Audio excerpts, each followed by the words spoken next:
নমস্কার, spiritualism and life চ্যানেলে আপনাদের সকলকে সুস্বাগতম। আমি প্রিয়া আরও একটি নতুন ভিডিও নিয়ে আপনাদের সামনে হাজির হয়েছি। আপনারা অত্যন্ত ভালোবাসছেন চ্যানেলটিকে, অত্যন্ত যত্ন সহকারে প্রত্যেকটি ভিডিও দেখছেন, মতামত জানাচ্ছেন আমাকে ব্যক্তিগতভাবে। আপনাদেরকে অনেক অনেক ধন্যবাদ। আজকে ভিডিওর মূল বিষয় দ্বাদশ জ্যোতির্লিঙ্গ। উদ্বোধন পত্রিকায় বিভিন্ন সময় দ্বাদশ জ্যোতির্লিঙ্গের মহিমাসহ ভ্রমণ কাহিনী প্রকাশিত হয়েছিল। বেলুড় মঠের স্বনামধন্য সন্ন্যাসী স্বামী অচ্যুতানন্দজি নিজের অভিজ্ঞতার কথা লিখে ভক্তদের যে সুধা উদ্বোধনের মাধ্যমে বিতরণ করেছিলেন, সেই প্রবন্ধগুলিরই কিছু অংশ আজকে আমাদের আলোচ্য বিষয়। ভারতবর্ষের মতো বিশাল দেশে শিবের দ্বাদশ জ্যোতির্লিঙ্গ যেন দ্বাদশটি স্তম্ভস্বরূপ। দ্বাদশ জ্যোতির্লিঙ্গকে বন্দনা করে একটি স্তব সারা ভারতে খুবই প্রচলিত।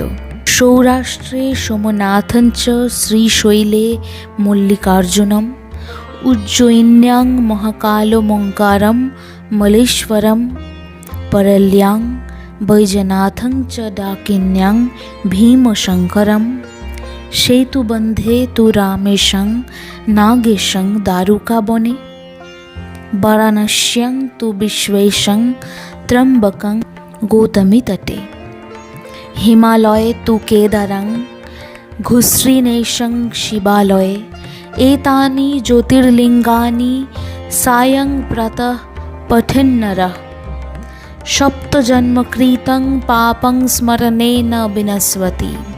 12টি জ্যোতির্লিঙ্গ যথাক্রমে জ্যোতির্লিঙ্গ কাশী বিশ্বনাথ, জ্যোতির্লিঙ্গ কেদারনাথ, জ্যোতির্লিঙ্গ সোমনাথ, জ্যোতির্লিঙ্গ নাগেশ্বর, জ্যোতির্লিঙ্গ ভীমাশঙ্কর, জ্যোতির্লিঙ্গ কৃষ্ণেশ্বর, জ্যোতির্লিঙ্গ বৈদ্যনাগেশ্বর, জ্যোতির্লিঙ্গ মহাকাল, জ্যোতির্লিঙ্গ ওঙ্কারেশ্বর, জ্যোতির্লিঙ্গ ত্র্যম্বকেশ্বর, জ্যোতির্লিঙ্গ মল্লিকার্জুন, জ্যোতির্লিঙ্গ রামেশ্বর।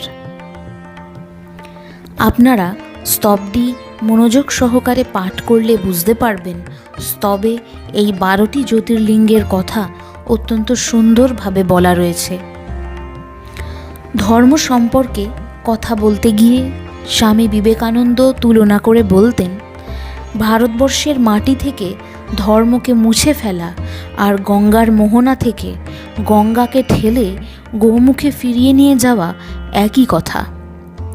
এদেশে ধর্ম কি আকারে নির্দিষ্ট বলা হচ্ছে না, অর্থাৎ হিন্দু, বৌদ্ধ, মুসলিম, জরাথুস্ট্র, নানক ইত্যাদি নির্দিষ্ট করার কোনো প্রয়োজন নেই, কিন্তু মানুষের রক্ত প্রবাহে বিরাজমান। পাশ্চাত্য শিক্ষায় শিক্ষিত মুষ্টিমেয় কিছু যুবক যুবতীর ধর্মবিমুখতাকে ভারতের প্রকৃত সংস্কৃতির রূপরেখা বলা যায় না। ভারতবর্ষের আম জনতার জীবনে ধর্ম অবিচ্ছেদ্য অঙ্গ হিসেবেই পরিগণিত। সেই শিব মন্দিরের ঘণ্টা, সেই রাধা গোবিন্দ মন্দিরে নাগস্বরম বাজিয়ে ভগবান বিষ্ণুর আরাধনা, সেই জয় শ্রীরাম বলে আসমুদ্র হিমাচলে মানুষের প্রবল উন্মাদনা, সেই জগন্নাথের রথযাত্রা, সেই অমরনাথের তীর্থপথে লক্ষ লক্ষ নরনারীর মহানন্দে এগিয়ে চলা, সেই গণেশ নবরাত্রি উদযাপন উপলক্ষে আবাল বৃদ্ধ বনিতার নৃত্যগীত আর মহাভোজ, এইসবই ভারতবর্ষের বৈশিষ্ট্য, যা পৃথিবীর অন্য কোথাও পাওয়া যায় না। ধর্মকে অবলম্বন করেই ভারতের অর্থনীতি, রাজনীতি, সমাজনীতি ঘুরপাক খায়। সারা ভারতের প্রত্যন্ত প্রান্তে দ্বাদশ জ্যোতির্লিঙ্গের অবস্থান ধর্মপ্রাণ মানুষকে সতত টেনে নিয়ে যায় এ প্রান্ত থেকে ও প্রান্ত পর্যন্ত, ফলে সাংস্কৃতিক আদান প্রদানের সঙ্গে অর্থনীতি যুক্ত হয়। শিব ভক্তি হয়ে ওঠে ভারতের আপামর জনসাধারণের ঐক্য সংবাহক। শ্রী অমরনাথ যাবার পথে যেমন দেখেছি মুসলিমদের শিব ভক্তি, তেমনি কৈলাস যাবার পথে বৌদ্ধ তিব্বতীর মুখে শুনেছি ওম নমঃ শিবায় মন্ত্র। ভোলানাথের দরবারে সব একাকার হয়ে গেছে। জাতি, বর্ণ, দারিদ্র্য কিংবা ঐশ্বর্য, উচ্চ নীচ ইত্যাদি কোনো ভেদাভেদ নেই। কত হাজার হাজার বছর ধরে এই ধর্মীয় ও সাংস্কৃতিক ঐতিহ্য ভারতবর্ষের মানুষের মধ্যে প্রাণ সঞ্চার করে চলেছে তার ইয়ত্তা নেই। এই বিষয়ে বর্তমান প্রজন্ম যতটুকু জানে তার চেয়ে ঢের বেশি তাদের জানা দরকার। তাই এই প্রসঙ্গকে বর্তমান প্রজন্মের কাছে এনে দেওয়ার জন্য স্পিরিচুয়ালিজম অ্যান্ড লাইফের এই প্রয়াস। আপনারা মন দিয়ে শুনতে থাকুন আজকের এপিসোডের বাকি অংশটুকু। শিব প্রসঙ্গে কিছু লিখতে হলেই প্রথমে মনে হয় শিব কি বৈদিক দেবতা, না অনার্য সেবিত আদিবাসীদের পূজিত বিগ্রহ? প্রাচীন পুরাণের একটি কাহিনী এই বিষয়ে মনে একটু সন্দেহ জাগিয়ে তোলে। বহুশ্রুত দক্ষ যজ্ঞ ছিল শিবহীন যজ্ঞ। অনার্যদের দেবতা হিসেবে কি তাঁর বৈদিক যজ্ঞ ভাগ ছিল না? সেই জন্যই শিব সেই যজ্ঞে নিমন্ত্রণ পাননি। তারপর শিব নিজ প্রতাপে সেই যজ্ঞ নষ্ট করে নিজে যজ্ঞ ভাগ আদায় করে নেন। এছাড়া তাঁর শ্মশান ভূমিতে বাস, পরিধানে ব্যাঘ্র চর্ম সর্পভূষণ, তৈলহীন রুক্ষ জটা ভার মাথায়, ভূতপ্রেত সঙ্গী, বৃদ্ধ বলিবর্দ বাহন, চিতাভস্য সর্বাঙ্গে লেপিত, সব কিছুই ঠিক অন্যান্য দেবতাদের মতো পরিচিত নয়। এই সবই অনার্যদের রূপসজ্জার কাছাকাছি। এই নিয়ে কিছু আলোচনা হলেও শিব কিন্তু বৈদিক যুগেরও স্বীকৃত দেবতা। অবশ্য তখন তার নাম শিব ছিল না, ছিল রুদ্র। বৈদিক সূক্ত অনুসরণ করলে শিবকে অবৈদিক দেবতা বলে উড়িয়ে দেওয়া যায় না। বৈদিক পরবর্তী যুগে নানা পুরাণে শিবকে বৈদিক দেবতা বলেই মান্য করা হয়েছে। সেই পুরাণে বলা হয়েছে, ছান্দোগ্য উপনিষদের আদিত্যমণ্ডলের মধ্যস্থিত সর্বাঙ্গ হিরণ্ময় যে পুরুষ, তিনি ভক্তানুগ্রহ বিগ্রহ শিব। শিব ও রুদ্র বৈদিক ও পৌরাণিক আখ্যানে নামে পৃথক হলেও তত্ত্বত তারা অভিন্ন। রুদ্রের বহু গুণাবলী শিবে আরোপিত, অথবা শিবের নানা লীলা স্পর্শ রুদ্রের মধ্যে প্রকাশিত। যজুর্বেদের রুদ্র নীলকণ্ঠ শীতিকণ্ঠ, ঋগ্বেদে তিনি ত্রম্বক, কপর্দি, বজ্রধারী, পুরাণেও তিনি একই বিশেষণে বিশেষিত। বৈদিক বজ্র পুরাণের পাশুপত অস্ত্র। বেদে রুদ্র কল্যাণপ্রদ, সহজেই সন্তুষ্ট, নানা ঔষধি তাঁর জানা আছে।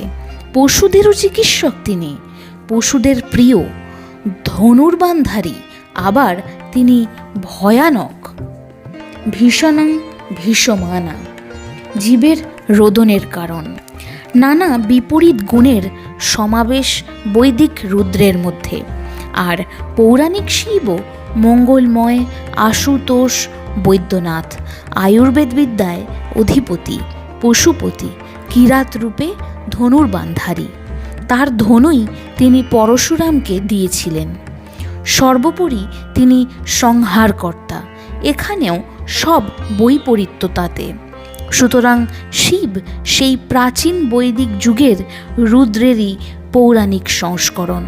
পুরাণে তিনি দেবতাদের মধ্যে শ্রেষ্ঠ দেবাদিদেব মহাদেব।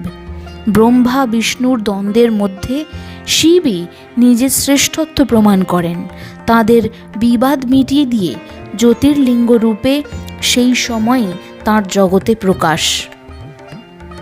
তাঁরা দুইজনেই শিবের আদি অন্ত খুঁজে পাননি।